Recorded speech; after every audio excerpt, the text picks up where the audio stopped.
তালতলায় ভাত রাখলে কি সত্যিই ভূতে এসে খায়? কথাটা সত্যি না মিথ্যে এটা জানার জন্য আমি আর সন্দীপ আজকে সেটাই পরীক্ষা করে দেখবো। এখন বাজে রাত 2:45 আর তোমাদের বিশ্বাস না হলে এই দেখো ফোনের রিয়েল গুগল টাইম দেখে না। আমরা বেরিয়ে পড়লাম এই ভাতটাকে একটা ছোট্ট পাটিতে করে নিয়ে তালতলা। রাত তখন প্রায় অনেকই হয়ে গেছিল আর আমরা এই ফাঁকা রাস্তা দিয়ে ভয়ে ভয়ে এগিয়ে চললাম। ভয় লাগলো শুধুমাত্র তোমাদের জন্যই আমরা এগিয়ে চললাম বুকে সাহস নিয়ে। অবশেষে আমরা রাত 3টের সময় গিয়ে পৌঁছলাম তালতলার মাঠে আর পরিবেশটা ছিল খুবই ভয়ঙ্কর। তারপর সন্দীপ সেই ভাতের বাটিটাকে নিয়ে গিয়ে তাল গাছের তলায় রেখে দিল আর আমিও দেখতে লাগলাম সত্যিকারের ভূত আসে কিনা। আমাদের কেমন জানি ভয় ভয় লাগছিল, তাই আমরা ওইখানে না দাঁড়িয়ে কিছু দূর এগিয়ে গিয়ে আড়ালে লুকানোর চেষ্টা করলাম। লুকিয়ে লুকিয়ে আমরা দেখতে পেলাম সত্যিকারের কেউ একজন এসেছে ওই তাল গাছের তলায়।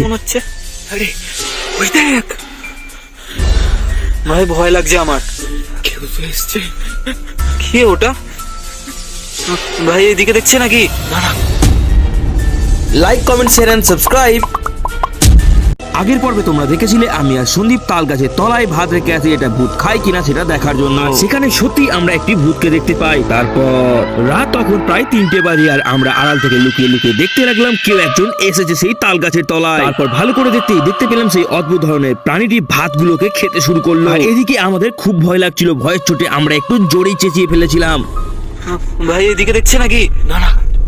তারপর আমরা দেখতে পেলাম সেই অদ্ভুত ধরনের প্রাণীটা আমাদের দিকেই তাকালো। আমাদের দিকে তাকাতেই আমরা দেখতে পেলাম সেই প্রাণীর বিভৎস মুখ আর বুঝতে পারলাম এটা কোনো প্রাণী নয়, এটা ছিল একটা প্রেত। এরপর সেই প্রেত আমাদের উপস্থিতি বুঝতে পেরে ধীরে ধীরে আমাদের দিকে এগিয়ে আসতে লাগলো। দেখে নিয়েছে, দেখে নিয়েছে। ওদের পালাতে হবে। তারপর আমরা কি করব কিছুই বুঝতে না পেরে প্রাণপণে দৌড়তে শুরু করলাম। বন্ধুরা তোমাদের জন্য এত রিস্ক নিয়ে ভিডিও বানাই, তাই প্লিজ ভিডিওটাকে লাইক করে চ্যানেলটা সাবস্ক্রাইব করে দিও আর কমেন্টে জানাও এরকম আরো ভূতের ভিডিও চাই কিনা। গত পর্বে দেখেছিলে আমার সন্দীপের কথা খুব মনে পড়ায় আমি প্ল্যান চেট করে সন্দীপকে ডাকি। তারপর তুই যদি আমাকে কোনো কারণ ছাড়া ডেকে থাকিস তাহলে তোর মৃত্যু অনিবার্য।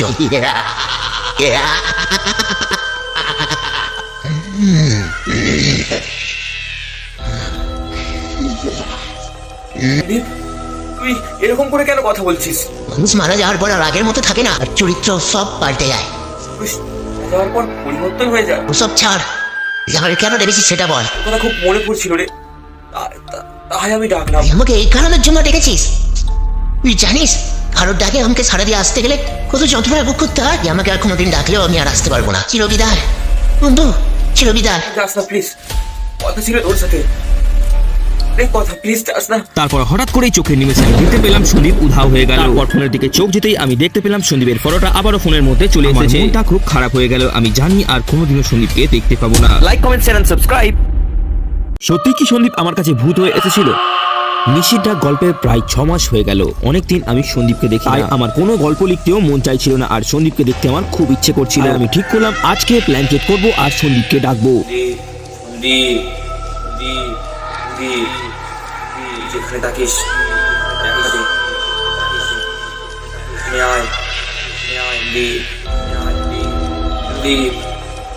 যদি থেকে থাকিস দেখা দে। হঠাৎ করে দেখতে পেলাম আমার কাছে থাকা জিনিসগুলো গুনগুন করে পড়তে শুরু করলো আর ফোনের দিকে চোখ যেতেই আমি দেখতে পেলাম ফোনের মধ্যে সন্দীপের ফটোটা নেই।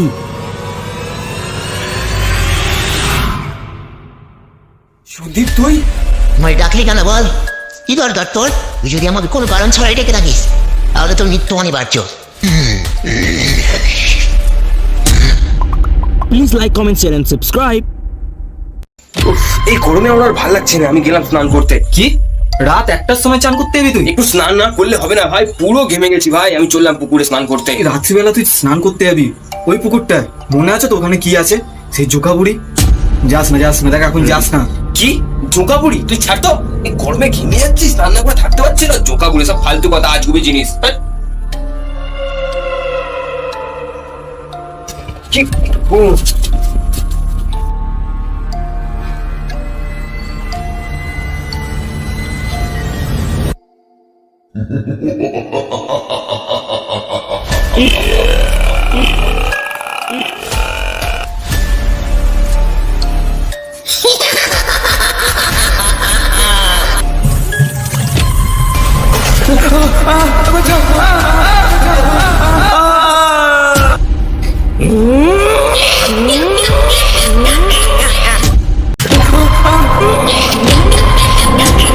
আধ ঘন্টা হয়ে গেল, কখন আসবে? এই তো আমি এসে গেছি। এই তো আমি এসে গেছি, এই তো আমি কতক্ষণ লাগে তোর চান করতে? ঘুমাবি না? চ চ তাড়াতাড়ি আয়।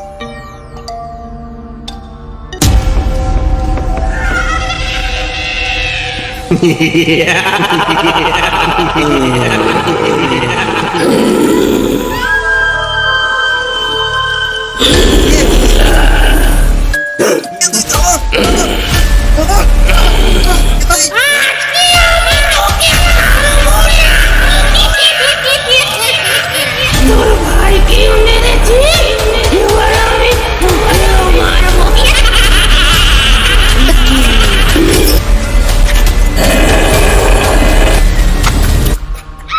কোথায় পালাবো তুই? Like comment share and subscribe. চল আমি তাহলে এলাম, আমাকে তো অফিসের কাজের জন্য বাইরে যেতে হচ্ছে। কিন্তু তুই সাবধানে থাকবি, মনে আছে তো সেই এক পেয়ে পেতনির কথা? দরজাটাকে ভালো করে বন্ধ করে রাখবি, যতই কেউ ডাকুক ভুলেও তুই রাত্রিবেলা দরজা খুলবি না, ঠিক আছে? সাবধানে থাকিস। এলাম।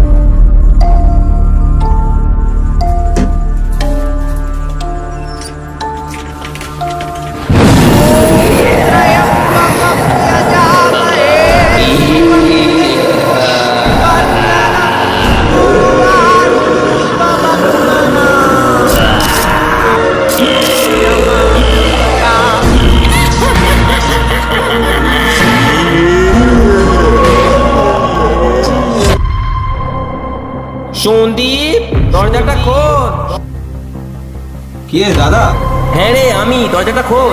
এত রাতে দাদা?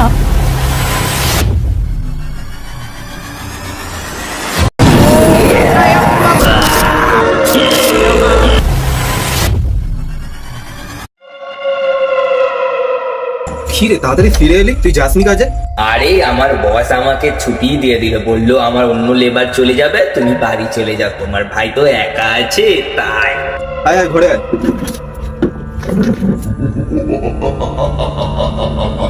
তুই তাড়াতাড়ি চলে এলি, আর তোর ব্যাগটা কোথায় দাদা? একটা ওটা তো বসকে দিয়ে দিয়েছি, দরকারি জিনিসপত্র ছিল বলে। চোখটা এত লাল কেন লাগছে? হ্যাঁ, পেতনি। কি তুই বুঝে গেছিস?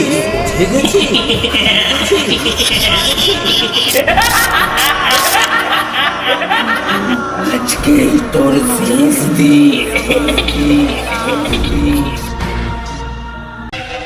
চোখটা এত লাল কেন লাগছে? হ্যাঁ,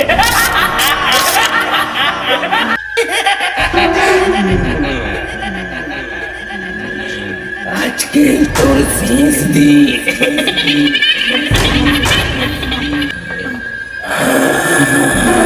আমি এসে গেছি শয়তান। দাদা তুই এসে গেছিস?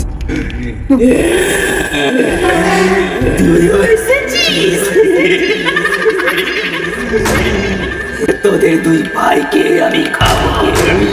আমার অফিস যাওয়াটা তো শুধু একটা বাহানা ছিল, আসলে আমি তোর মৃত্যুকে আমি দেখে এনেছি। বিশ্বাস হচ্ছে না? তুই দেখতে চাস? এই নে তবে।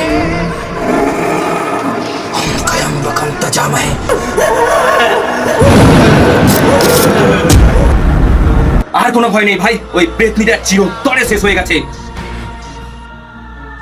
সাবস্ক্রাইব। কোথায় বলতে আওয়াজটা আসছে সন্দীপ? এদিক থেকে আসছিল আওয়াজটা, ওই জঙ্গলটা থেকে মনে হয়। জঙ্গলটা না? ওই দেখ ওই দেখ ওই দেখ। কি বড়? একটু আওয়াজ করবি না, আওয়াজ করিস না, আওয়াজ করিস না। কান ফেটে যাচ্ছে ভাই আমার। লুকিয়ে পড়, এই জায়গায় লুকিয়ে পড়, লুকিয়ে পড় ভাই বল। তাড়াতাড়ি লুকো, তাড়াতাড়ি লুকাও। কান ফেটে যাচ্ছে ভাই আমার। ওই দেখ ওইদিকে যাচ্ছে, দূরে ওইদিকে যাচ্ছে, দেখ দেখ দেখ। এদিকে আসবে না তো ভাই? আমি তো কিছু বুঝতে পারছি না। এদিকে দূরে আসছে। চুপ থাক, কোনো রকম আওয়াজ করবি না, চুপ।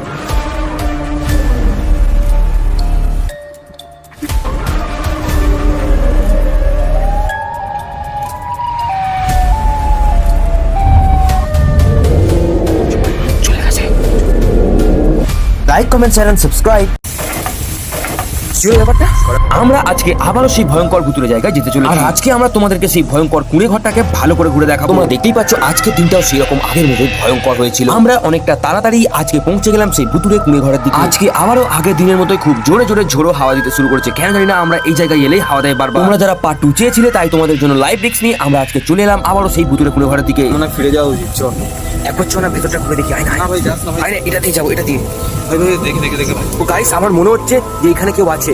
তবে গাইস তোমরা দেখতেই পাচ্ছ এই কুঁড়ে ঘরের মধ্যে কোনো জনপ্রাণী নেই আর দেখে বোঝাই যাচ্ছে যে এটা অনেক দিনেরই পুরনো। কিন্তু কেন জানি না আমাদের মনে হচ্ছে আমরা দুজন ছাড়াও এই কুঁড়ে ঘরের আশেপাশে কেউ একজন আছে আর সে আমাদের উপস্থিতি মোটেও পছন্দ করছে না। চারপাশে ঝোড়ো হাওয়া আর কারো একটা উপস্থিতি আমরা অনুভব করছিলাম। আর তোমরা যদি এই জায়গার বড় ভিডিও চাও তাহলে তাড়াতাড়ি কমেন্ট করো। আমরা বুঝতে পারছিলাম যে এই জায়গায় আমাদের থাকাটা একদমই নিরাপদ নয়, তাই আমরা ওখান থেকে বাড়ির উদ্দেশ্যে রওনা দিলাম। বন্ধুরা প্লিজ ভিডিওটাকে লাইক করে চ্যানেলটাকে সাবস্ক্রাইব করে দেওয়ার কমেন্টে জানাও এই জায়গার বড় ভিডিও চাই কিনা।